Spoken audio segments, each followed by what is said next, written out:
नमस्कार, मैं प्रांशी राठौर और आप देख रहे हैं नेक्स्ट 9 न्यूज।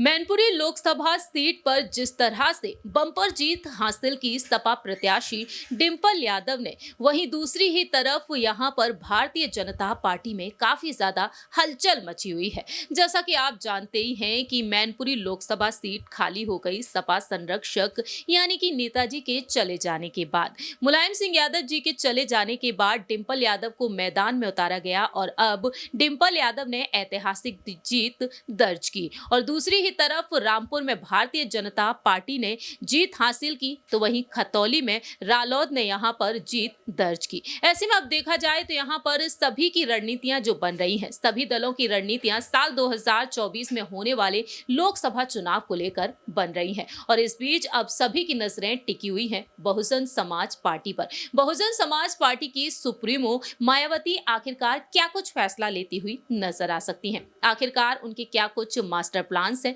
दरअसल आपको बता दें कि मायावती ने अपने प्रत्याशियों को आगे तक नहीं किया इन तीनों ही सीटों पर, ना ही मैनपुरी लोकसभा उपचुनाव में, ना ही उन्होंने रामपुर और खतौली में अपने प्रत्याशी को आगे किया, बल्कि साल 2024 में होने वाले लोकसभा चुनाव को लेकर मायावती अब रणनीतियां बना रही हैं। दावे ये किए जा रहे हैं कि यहां पर उनका मास्टर प्लान देखने को मिल सकता है और वहीं दूसरी ही तरफ केंद्र सरकार पर वह सोशल मीडिया के जरिए निशाना भी साधती हुई देखी गई।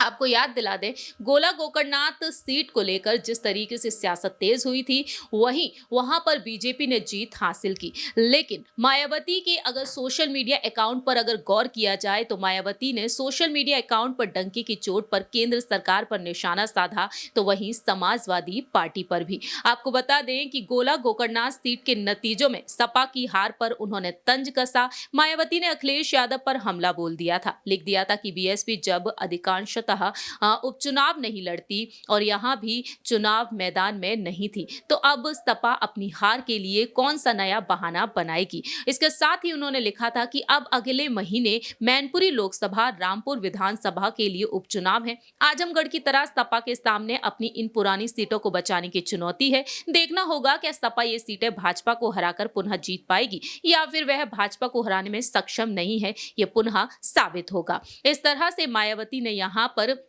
निशाना साध दिया था, लेकिन अब देखा जाए तो मायावती ने यहां पर कई बार निशाना साधा सपा और केंद्र सरकार पर। लेकिन इसी बीच देखने को मिला कि मायावती की पार्टी में कई मुस्लिम नेता शामिल होते हुए नजर आए समाजवादी पार्टी से और उनको उन्होंने अहम जिम्मेदारी भी दे दी। अब बसपा की चुनौती साल 2024 से पहले पहले जितना जल्दी हो सके इससे या फिर उधर यहां पर बेस वोटर्स को वापस जोड़ने की तैयारी में है। मुस्लिम मतदाताओं में अपनी साख को मजबूत करना वह चाहती हैं। मायावती बीते पिछले विधानसभा चुनाव के बाद यहां पर मुस्लिम वोटर्स को अपनी तरफ खींचने की पूरी जद्दोजहद करती हुई नजर आ रही हैं। यूपी में बीएसपी ही वो पार्टी है जो बीजेपी को हरा सकती है और इसी वजह से सपा को वोट देने का कोई भी फायदा नहीं है। इस तरीके के यहां पर कयास लगाए जा रहे हैं। लेकिन दूसरी ही तरफ सुभाषपा के राष्ट्रीय संयोजक ओपी राजभर ये दावा करते हुए नजर आए हैं कि दोनों ही पार्टियों का जो गठबंधन था वो काफी ज्यादा शानदार था। अगर ये गठबंधन होता तो शायद यहां पर जीत बोलते हुए नजर आते यूपी के विधानसभा चुनाव के साथ साथ आजमगढ़ में भी।